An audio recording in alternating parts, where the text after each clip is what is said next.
la personne la plus puissante sur terre est quelqu'un qui vit comme un serviteur du Dieu vivant et fait tout ce qui est en son pouvoir pour que d'autres gens vivent mieux.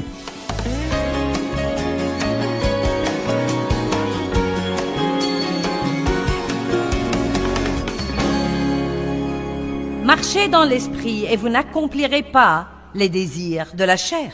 Donc, nous pouvons nous battre contre tout ce que nous pensons mal faire et toutes ces tentations que nous avons et nous battre avec le péché et nous sentir coupables et condamnés. Ou nous pouvons nous concentrer sur tout. Nous pouvons nous lever tous les matins et dire « Aujourd'hui, je vais vivre pour aimer ».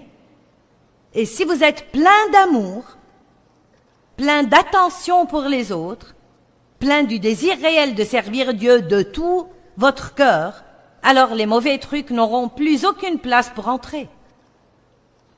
Et donc, si je décide d'être patiente avec les gens, alors il n'y a pas de place pour l'impatience d'opérer en moi. Vous avez ce qu'il faut. Vous êtes brillant. Vous êtes absolument extraordinaire.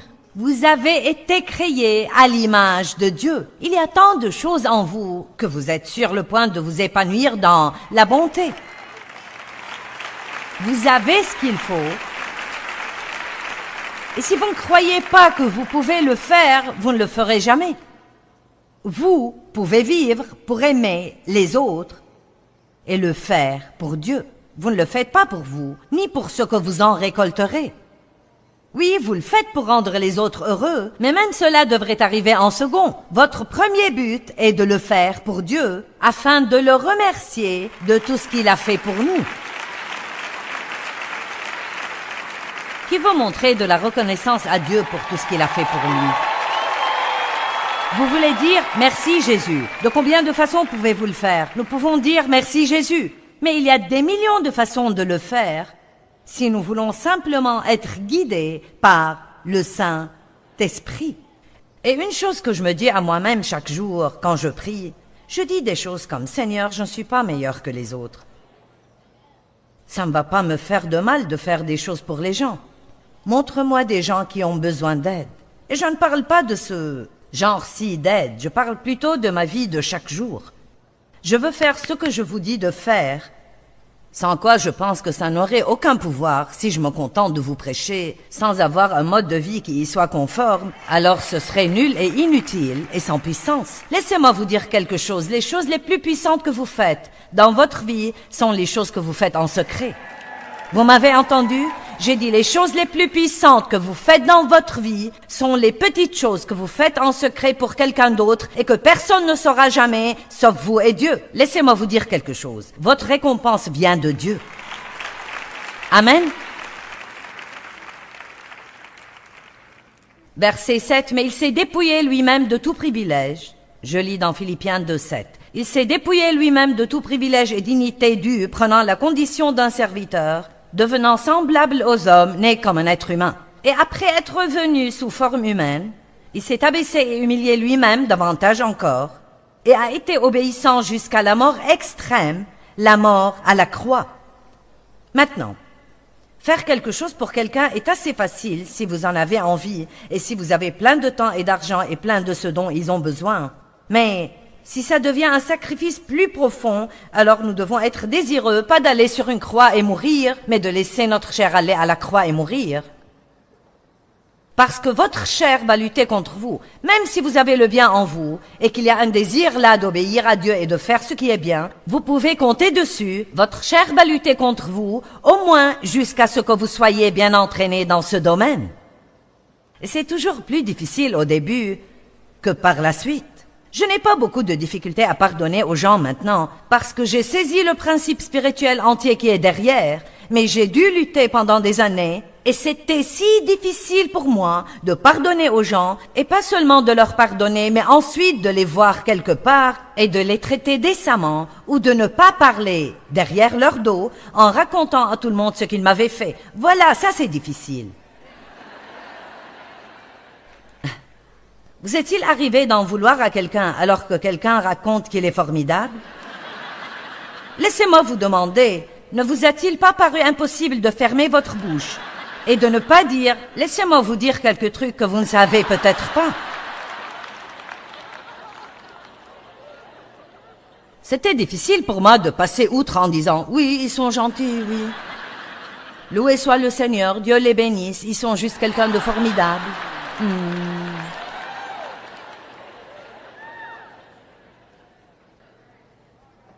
Donc ça veut dire mourir à soi-même. C'est la croix que nous portons, de ne pas vivre une vie égoïste, égocentrique, absorbée par soi-même. Merci Dieu que nous n'ayons pas à prendre une croix et verser notre sang et mourir. Nos péchés ont été payés. Nous avons été rachetés. Nous avons été libérés. Et libérés non seulement pour aimer nos vies, mais la plus grande chose, c'est que nous sommes libres pour aider les autres à aimer leur vie. Est-ce que ça ne vous rend pas heureux aujourd'hui d'être libre pour apporter la joie à d'autres dans leur vie? J'espère que je vous rends heureux aujourd'hui, parce que croyez-moi, plus vous êtes heureux, plus je vais l'être. Amen. Maintenant, la récompense arrive. Verset 9. C'est pourquoi, parce qu'il s'est abaissé si bas, Dieu l'a souverainement élevé et lui a donné gratuitement le nom qui est au-dessus de tout nom, afin qu'au nom de Jésus, tout genou fléchisse. Maintenant, parce qu'il s'est humilié lui-même et est devenu un serviteur, n'a pas considéré que cette égalité qu'il avait avec Dieu était quelque chose qu'il devait défendre et s'y accrocher, mais il s'est abaissé. À cause de cela, il lui a été donné un nom au-dessus de tout autre nom, qui est rempli de puissance, et qui, jusqu'à maintenant, quand le nom de Jésus est prononcé, il y a une onction qui est libérée, et les forces démoniaques tremblent et sont ébranlées.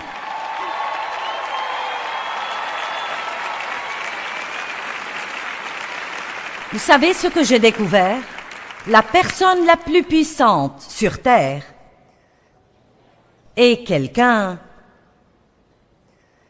qui vit comme un serviteur du Dieu vivant et fait tout ce qui est en son pouvoir pour que d'autres gens vivent mieux. C'est une personne puissante. Si vous voulez ajouter de la puissance à votre vie, faites plus pour les autres. Si vous voulez davantage de puissance dans votre prédication, dans votre vie privée, derrière la scène, en secret, faites tout ce que vous pouvez pour bénir la vie de quelqu'un d'autre et quand vous mentionnez le nom de Jésus, quelque chose va arriver.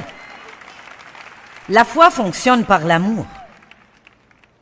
Je peux croire que de grandes choses vont arriver, mais si je n'agis pas dans l'amour, Galates 5 dit que la foi est activée par l'amour. Ma foi n'avait pas d'énergie sans amour. Ne traversez pas la vie en faisant le moins possible. Faites-en le plus possible. De petites choses. Quand vous sortez dîner, ne donnez pas en pourboire le plus petit, le plus minuscule, la plus petite miette que vous pouvez leur donner. Et quoi que vous fassiez, ne laissez pas un tract d'évangélisation et pas d'argent. Oh, ça, c'est méchant, méchant, méchant, jusqu'à la moelle. Et ne soyez pas un chrétien grossier. N'entrez pas dans un restaurant avec votre croix autour du cou, les écouteurs dans les oreilles, et quand vous n'avez pas tout exactement comme vous le voulez, vous êtes grossier et ridicule. Je suis allé dans un restaurant une fois à St. Louis après une conférence, et je suis fatigué après mes conférences. Et la première chose que je veux, c'est manger un bon repas, et être avec des amis, et juste me plaire. Et nous avions fait une réservation dans un restaurant. Quand nous sommes arrivés, ils nous ont dit qu'ils ne prenaient pas de réservation. Mais vous avez pris la nôtre. Ils ont dit, il y a 45 minutes d'attente. Et nous, on avait réservé. Nous ne prenons pas de réservation. Vos employés ont pris la nôtre. Ça menait nulle part. Donc, on a attendu, et finalement eu une table. C'était bondé à l'intérieur et nous étions, je pense, 10 ou 12 à cette grande et longue table. Et tous habillés pour sortir. Dave avait un costume et moi une robe sophistiquée. Et donc la serveuse est arrivée et nous avons commandé des boissons et elle est revenue avec cet énorme plateau de boissons et elle s'est penchée et elle l'a renversé sur Dave. le café, le thé, tout sur lui et son joli costume. Et elle était juste une boule de nerfs. Bon, Dave a dit, ne vous inquiétez pas, ce n'est pas un problème. Il est allé voir le manager. Il a dit, je ne veux pas qu'elle ait des problèmes. Ce n'est pas sa faute. Il y a trop de monde ici, elle n'avait pas assez de place pour passer devant moi. Je ne veux pas qu'elle ait des problèmes. Il s'est donné du mal pour qu'elle n'ait pas d'ennui. Bien, quand elle est revenue avec le second plateau de boisson, elle était debout devant Dave et elle m'a regardé et a dit « Je suis tellement désolée ». Elle a dit « Vous voyez, j'étais nerveuse parce que je vous regarde à la télé ». Et dans mon cœur, je me dis « Merci Dieu, merci, merci, merci. Oh, merci Dieu, merci parce que je n'ai pas mal réagi. »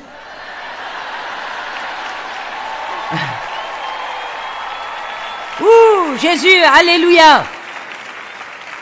Je vous le dis, le fait de passer à la télé comporte ses responsabilités. Pouvez-vous imaginer les dégâts que j'aurais pu faire? Et vous savez, je me souviens de quelque chose que Dieu m'a dit quand j'ai commencé. Je veux dire, quand mon programme télé a commencé à bien marcher. Il a dit, rappelle-toi toujours que quel que soit le nombre de gens que tu peux aider, c'est le même nombre que tu peux blesser. Donc nous avons besoin de réaliser que notre attitude quotidienne peut aider les gens ou peut les blesser. Elle peut conduire les gens à Christ ou elle peut les éloigner de Christ. Amen. Acte 10, 38.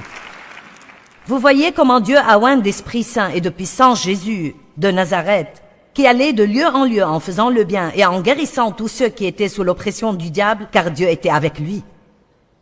J'aime le fait que Jésus allait de lieu en lieu en faisant le bien. Jésus, notre époustouflant, puissant, extraordinaire, Dieu et Sauveur, se levait chaque matin, déjeunait avec les garçons et allait pour faire le bien. Bon, je peux aller de lieu en lieu faire le bien. Vous n'avez même pas besoin d'un diplôme pour faire ça. Pas besoin d'être au séminaire. Vous pouvez juste aller de lieu en lieu. Au supermarché, dans l'embouteillage, dans votre voisinage, à l'école, au travail. Vous iriez juste aller de lieu en lieu et servir le Seigneur avec joie, en étant une bénédiction partout où vous allez.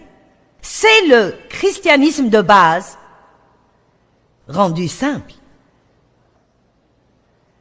Car Dieu a tant aimé le monde qu'il a donné. Il se souciait des pauvres. Ils emmenaient de l'argent avec eux pour donner aux pauvres.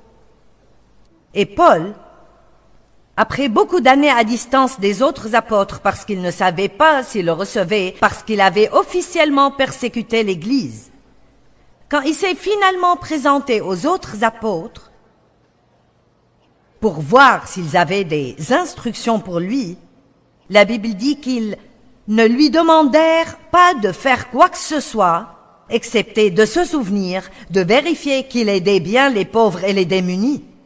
Chose dont il dit, je suis très content de le faire.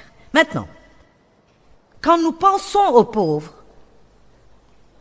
que visualisons-nous? Est-ce que les pauvres sont juste ceux qui vivent dans la rue et n'ont pas d'argent, pas de nourriture, pas de vêtements corrects?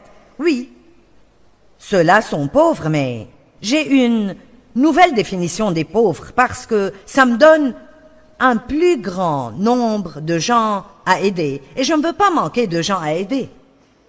Donc, j'ai décidé qu'une personne pauvre, aussi loin que je suis concernée, est quelqu'un qui a un besoin et qui ne peut le combler d'aucune manière par elle-même. Une personne pauvre est quelqu'un qui a moins que vous avez. Pourquoi j'ai décidé de penser comme cela? Parce que, bien qu'il puisse ne pas être pauvre, dans la véritable acception du mot, je me souviens quand nous n'avions jamais l'argent pour manger dehors, et quand je ne m'achetais jamais de nouvelles tenues, peut-être pendant un an, Et quand je devais prendre une calculatrice avec moi au supermarché et je ne pouvais pas dépenser un penny de plus que 35 $ par semaine pour les courses. Et quand j'arrivais à la caisse, si j'avais plus de choses que pour 35 ou 70 $ pour 2 semaines, parce qu'on n'y allait qu'une semaine sur 2, alors je devais reprendre des articles et les remettre dans leur rayon. Et c'est dans ce supermarché que Dieu m'a enseigné beaucoup de leçons concernant sa nature et comment il veut que nous soyons excellents. Sur de petites choses dont vous m'avez entendu parler, remettre le caddie à sa place, quand j'arrivais à la caisse et que je réalisais que je ne pouvais pas tout garder, de ne pas poser la laitue dans les produits d'entretien, mais de la remettre dans son rayon. Écoutez-moi bien, si vous voulez être à l'école du Saint-Esprit, il va vous enseigner et vous utiliser partout où vous allez. Il n'est pas nécessaire d'aller à l'église pour trouver Dieu, il est partout. Et pas besoin d'aller à l'école biblique pour apprendre comment exercer un ministère. Vous devez simplement dire, Dieu, enseigne-moi chaque jour de ma vie comment je peux te servir et faire tout ce que tu veux que je fasse. C'est ce qui manque dans l'église aujourd'hui. Être chrétien veut dire davantage que d'aller et de poser votre petit derrière sur un banc chaque dimanche matin pendant 45 minutes tout en dormant la moitié du temps et d'être impatient d'en finir et de sortir et de ne rien faire pour qui que ce soit d'autre. Ce n'est pas le christianisme.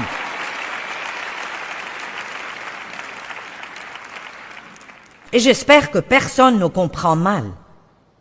J'aime vraiment l'église locale, je trouve que c'est extraordinaire. Mais je veux dire quelque chose, prenez-le dans le bon esprit. Je pense que nous accordons parfois trop d'importance au « je vais à l'église » et pas assez d'importance au « je vis la vie ». Et c'est ce que nous avons besoin de faire. Êtes-vous chrétien? Je vais à l'église. Ça ne me dit pas si vous êtes un chrétien. Certaines des personnes les plus méchantes sont à l'église. Nous avons eu le bénéfice de leur méchanceté au fil des ans, je vous le dis. Nous devons aller à l'église et être renseignés, avoir des relations avec les autres, apprendre à être responsable devant quelqu'un, mais c'est vraiment inutile si nous le gardons dans l'église. Nous n'agissons pas comme Dieu le dimanche matin et comme le diable le reste de la semaine.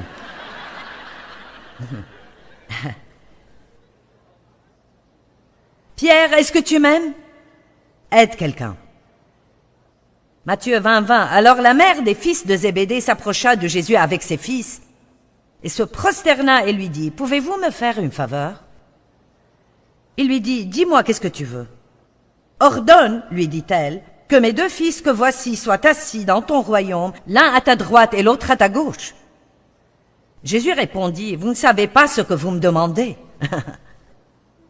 Pouvez-vous boire la coupe que je vais boire et être baptisé du baptême dont je vais être baptisé? Maintenant, regardez ici. Si vous voulez être assis avec Jésus, alors vous devez être un serviteur, comme Jésus était un serviteur. Cette femme ne savait pas ce dont elle parlait. Elle voulait que ses fils aient des titres, des situations, et soient bien vus. Et Jésus a dit, « Pouvez-vous boire la coupe que je vais boire? Êtes-vous capable de vivre la vie de sacrifice, de soi, que je vais vivre? Pouvez-vous vous oublier vous-même et combler les besoins des autres? N'est-ce pas ce que Jésus a fait? Donc, que disons-nous vraiment quand nous disons « je veux être comme Jésus » ? Je veux dire, ça ne peut pas être juste ce nuage flottant. Oh! Oui, rends-moi juste comme toi, Jésus. Tu es au centre, Jésus.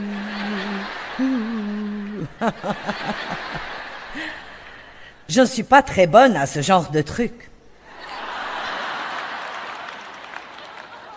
Nous nous amusons bien ici, mais il y a une mauvaise nouvelle. Vous allez devoir rentrer chez vous.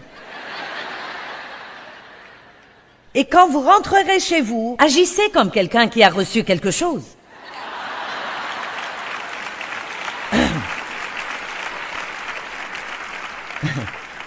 Rentrez chez vous et soyez tellement changés que l'année prochaine, si quelqu'un entend que vous étiez dans les parages, ils vous payeront pour y retourner. Ayez davantage de ce que Dieu vous a donné, car vous êtes rentrés chez vous dans une meilleure condition que comme vous étiez quand vous êtes partis.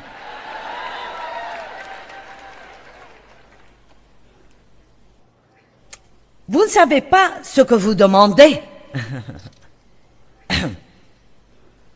Il dit, il est vrai que vous boirez ma coupe.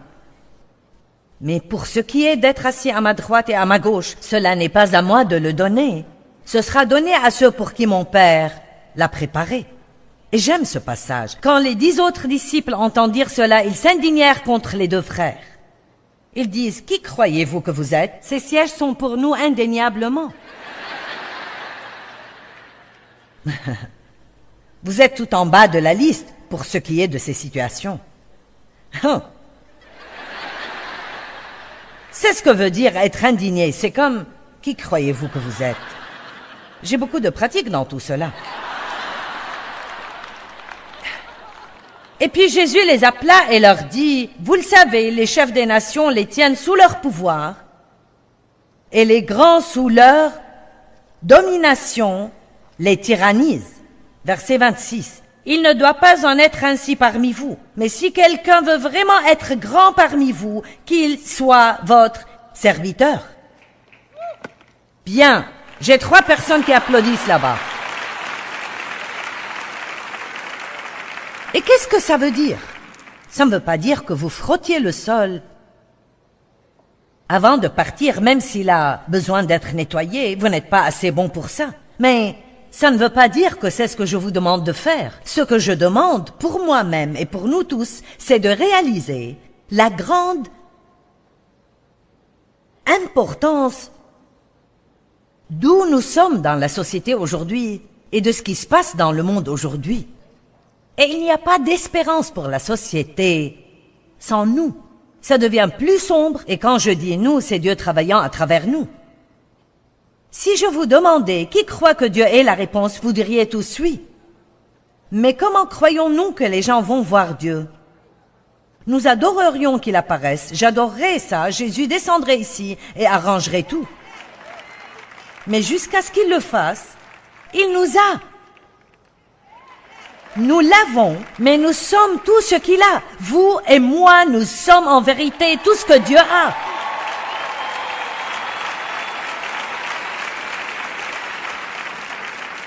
Et aussi, si nous sommes facilement offensés et susceptibles, et gardons une liste de toutes les petites choses désagréables que les gens nous ont faites, et nous sortons et fulminons contre les gens et sommes impatients avec toutes les petites erreurs qu'ils font, comment pouvons-nous nous attendre que les gens aient envie de ce que nous avons? Comment pouvons-nous nous attendre à ce que l'Église fasse autre chose que diminuer semaine après semaine après semaine? Et dans le monde, je suis sûre que cette Église grandit et beaucoup d'églises grandissent. Mais dans le monde entier, il y a moins de gens qui vont à l'Église maintenant que dans n'importe quelle époque et c'est sinistre et effrayant. Vous savez pourquoi? Parce que beaucoup de gens ne voient rien de vraiment concret dans la vie d'un chrétien et je suis déterminée, aussi longtemps que j'ai du souffle, à enseigner aux gens que si nous sommes vraiment chrétiens, que ce ne soit pas seulement en parole, portons les fruits et vivons la vie. Amen. Je veux dire, nous vivons une époque désespérée. Ne priez pas que Dieu vous retire de l'endroit où vous travaillez parce que vous êtes le seul chrétien. Je ne peux plus rester là plus longtemps, Dieu. Je suis le seul chrétien ici. Avez-vous prié que Dieu vous utilise? Très bien. Alors, il vous a mis là où c'était nécessaire. Allez-y et oubliez votre douce petite personne et soyez juste une lumière dans un lieu obscur. Montrez à tous l'amour de Dieu et quand il faudra que vous sortiez de là, Dieu vous en sortira si vous avez besoin de sortir de ce lieu. Qui comprend ce que je dis? J'avais besoin de ça aujourd'hui. Je ne sais pas pour vous, mais j'en avais besoin. Acte 10, 38 est un de mes passages préférés. Il y est dit que Jésus allait de lieu en lieu et faisait le bien. Vous savez, c'est si magnifiquement simple pour moi de pouvoir améliorer notre vie et la vie des autres personnes en nous levant simplement chaque matin et en disant « Dieu, montre-moi avec qui je peux être bon aujourd'hui ». Vous savez, Jésus a dit que nous devions aimer les autres comme il nous aime. Le plus grand commandement est d'aimer Dieu de tout notre cœur, notre âme, nos pensées. Et le second est d'aimer son prochain comme nous nous aimons nous-mêmes.